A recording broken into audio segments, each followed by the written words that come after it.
George, mate, we've just got a puncture, I wish we were joking, we just got a puncture.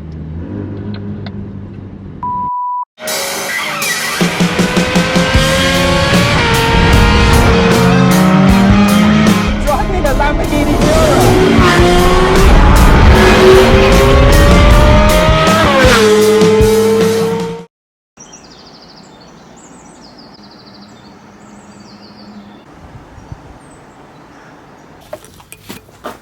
Talares Mijaran. So good morning and sitrep, we are still in Vielha, it's 8:30, we've had to come back to the tyre workshop to move the car because they need the space in the workshop, and if we can't get a tyre today then we have a 3:30 a.m. leave tomorrow morning, drive to Calais to make our Eurotunnel crossing because it's a 12-hour drive. And that's assuming we get a tyre by the end of close of business today. And if we get a tyre this morning, midday, this afternoon, then we have an 8-hour drive to Macon in France, to our hotel, to our planned hotel. We already missed last night's hotel, of course, so we're just going to skip that altogether in Carcassonne in France. And then it's going to be another 8-hour drive tomorrow, assuming we can get to our planned hotel tonight. So if we do get a tyre today, then we can still do some great roads and a lot of the planned route. But if we can't, and if we have to get a tyre tomorrow, then we're going to miss our Eurotunnel crossing. So everything is crossed at the moment. Okay, so another update. It is now 3:30, still in Vielha. We've been sat, we checked out the hotel this morning and we've been sat waiting in Vielha for the whole morning and afternoon. The woman very, very kindly gave us a hire car from the tyre repair place, and I'll put the name of it here, for free, so we don't have to pay for that, which is very, very kind of them. Obviously this is no fault of their own. And they have managed, we hope this time, to source a tyre that is being currently delivered. They say 100% is coming today from Madrid, 245 3020. I don't know what make it is, but as long as it's 245, it will just go on the car and then we'll put a PS4S on when we get home. So that is apparently 100% coming at 5 o'clock or 5:30 today. And as I said, we've had a hire car to look around Vielha today. And it's a really, really nice area. So there's definitely worse places to break down. But what this means is, as I said earlier, we have about an 8.5-hour, 9-hour drive starting at the earliest about 6 or 7 p.m. tonight. So we're going to be driving through the night. We'll get to the hotel in France in Macon at around midnight or 1 a.m, 2 a.m. And then we have an 8 a.m. leave from Macon to Calais and then back home.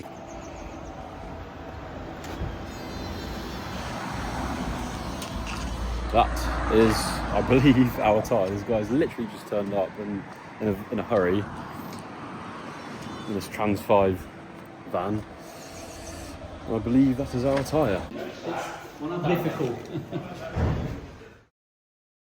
So the last update we gave you was that we were waiting for the new tyre to arrive. Now the new tyre is the 245 3020. It's slightly wider on the front than the actual standard OEM tyre, which is 235. The reason I went for that is because you get better traction, and that's incidental, but in effect I had 245 spot on the front. So we were waiting for a 245 tyre to arrive in. Now as I gave you an update with that yesterday or previously, that tyre was supposed to arrive in, and in one of the relay stations across the way, it didn't get put onto the next delivery van for some reason. But anyway, well, yeah, so we were told it was coming from Barcelona yesterday. They said, yes, we'll definitely get you a tyre, and then which I'm sure, I mean, the woman there confirmed that it was actually ordered, because she ordered it, as you would have seen when I was in the car with George. George said, yes, definitely order it, and then we got there and she said, yes, she definitely ordered it. But that was coming from Barcelona apparently, which was a 4-hour drive away from Vielha, which is where we were staying. So it somehow got lost in transit or didn't get picked up at one of the intermediary locations on its way to Vielha, to us yesterday. So then we had to obviously leave the car in the garage, and then they had to then order a new tyre this morning, which is the one that's now on the car. So I don't know if it was a new tyre or not. It might have been the same tyre, but either way they said to us, okay, they had confirmation that the tyre was going to arrive in at 5:30, so fantastic. Then we said, is that sure? Is it definitely going to arrive in? They said, yeah. And then we had confirmation that it was going to arrive in sooner, that the tyre was going to arrive in around 10 minutes. We thought, fantastic. So of course we were outside. Any van that arrived, we were jumping on it with a freaking camera. So, all right, tyre? No, what the hell are you on about? You know, they don't understand English.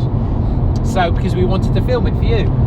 And then the tyre, after the second van that arrived in, that we jumped on with the camera, or that I jumped on with the camera, to be fair, was the tyre delivery. And to be fair, he knew about the urgency of it. He got out the van, he carried the tyre, and it was almost like an F1 pit stop.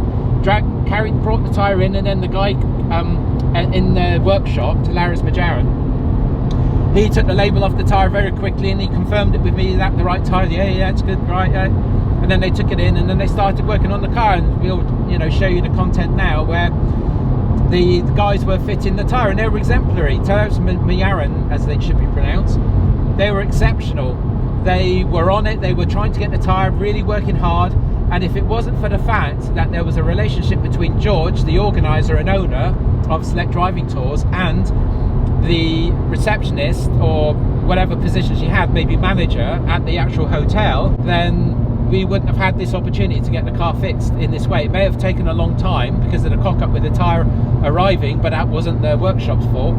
And because the manager who George had built a good relationship with, her husband owned the tyre fitters, would you believe it? Which made it possible for us to drive the car very slowly into that tyre fitter, made it possible for those tyre fitters to look after our car overnight in their closed up workshop, so it was kept securely, and made it possible for them to order the tyre, for the tyre to arrive in today, and then to fit the tyre and for it to be fitted. And yes, the tyre isn't a Michelin Pilot Sport. They don't have those around here. It's a standard 245 30/20, and when I get back I'll have to replace that for a Michelin Pilot Sport 245. That's just how it is. So the price that I've paid for that is to get me home, to get me back to the UK, and then it will be a need for me to change the tyre over to Michelin Pilot Sport. But that's which by the way, it was again very reasonable. I mean, we can't really thank Tiaras Mijaro, I think is what it's called. We can't really thank them enough, because they've been absolutely exemplary the last couple of days. I mean, we had a free hire car today to go around Vielha, and they had no motivation to do that. They purely felt guilty for whatever reason. They got no reason to feel guilty, but they felt guilty, so they gave us a free car, just you know, without charging us, to drive around. Now, we only actually did about 3 miles in it, because you only went up to top of the road and back again in the end. But they didn't, you know, we didn't know that, and they didn't know that, so it's very good of them to do that. And you know, got to say again, Select Driving Tours, it's a great measure with these driving tour managers and organisers and owners, how they deal with issues, dealing with organising great roads and great hotels, great scenery, etc. That's what they plan beforehand, and that's sort of a given, because that's what you're paying for. It's how they deal with issues that is the thing that sets these travel companies apart. And they've been absolutely exemplary. George and Chris, who run and own Select Driving Tours, fantastic bar none. And that is the measure of a fantastic driving tours company. So if you're thinking about doing a driving tour and you're unsure who to go with, just use Select Driving Tours. Once you've used them, you will see how on it they are in resolving problems, and how safe they are in making sure that you have a great fun, great times, but are kept safe. And with all the booking and making sure you're at your hotel and organising all the information with regards to where you go to your hotel, everything. They just sort everything out. And also yesterday when we had the puncture, they both stayed with us for a period of time until Chris had to then leave to go and lead the rest of the group. So Chris took the rest of the group on, and then George stayed with us for half the day to make sure that we were all sorted out. And then he paid for our hotel room last night as well, which he didn't have to do. because it's not his fault. He paid for that out of his own pocket. They were calling around garages, trying to get us the tyre. Then of course it was George that actually spoke to the woman at the hotel, whose husband owns the tyre shop, who owns the workshop, who then got us the tyre. So if it wasn't for the hotel and if it wasn't for George and Chris, God knows where we'd be now. The bottom line, guys, is we would have been screwed. Yeah. And you could say that this is the weak point of doing driving tours, because when things go wrong, you know, you can get stuck a bit. We were stuck there for a day, but the way it could have been so much worse. It could have been so much worse. Yeah. I mean, and also imagine if all the cars were in a group together and George missed it, we hit some rocks, and because there was rocks all over the road. I mean, it was a miracle how George didn't get a puncture. Shift loop. Just absolute miracle how he there was boulders and small shards of rock. When I say small shards, I mean like a fist size of rock all over the road, on that for about a 20-30 meter section. So if all the cars were going through there in a whole group, all 10 of us, I reckon like half of them would have got a puncture. So it was very, very, very fortunate that there was only two of us anyway. It could be argued that we took one for the boys. We took one for the team, because we got the puncture. Then because it was noted, George cleaned all the road ready for the main group that came through.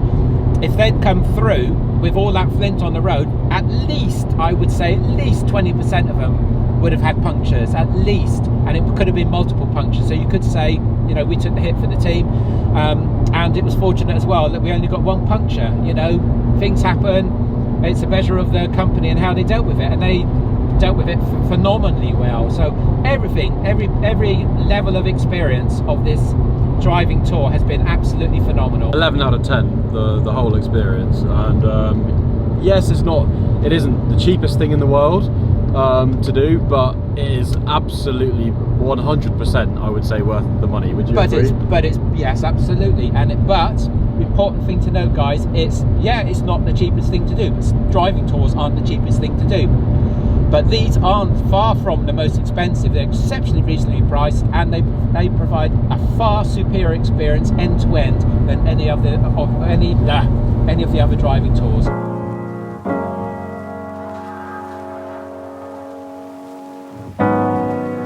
some snacks, get some waters, just pass on that. We'll share the Google Maps link.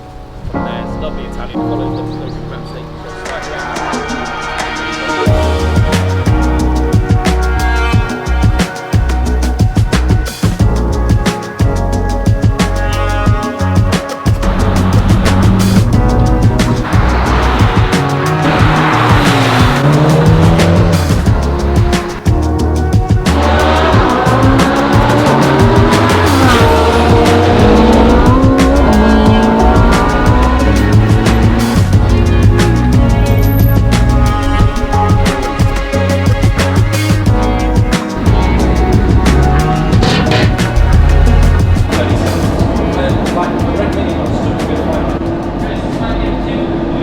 Last time we spoke with you, we gave you an update on our way to Macon to chase down our Pyrenees driving group, as you can see here.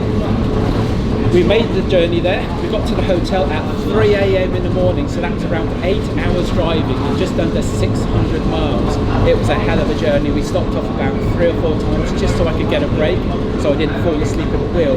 It was pretty intense stuff. But we got there, we got our breakfast in the morning with a group, and then we headed out to Reims. And we had a great time, parked up outside Reims, did some drive-bys as you'd expect, and then we went on from there and we went on to a food stop and we got some food to eat, and then we've travelled on and we've got to the Eurotunnel and we're now travelling on our way home. Organising a tour is always a really hard thing to do.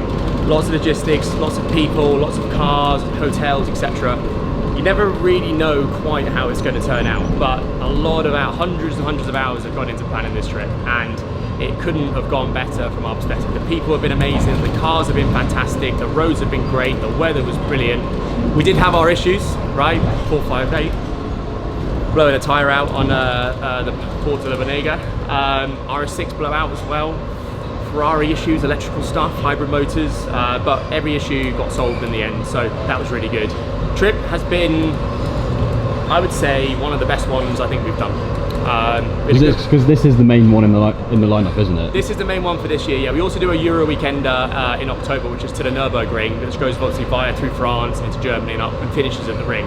But this is our kind of main headline one for the year. 7 nights, 7 days. Euro weekender is 4 nights and 5 days. So it starts on Thursday, ends on a Monday. But this is our kind of like biggest one for the year, really. So really excited that we've got everyone home, everyone's safe. A good tour is always best when everyone makes it home.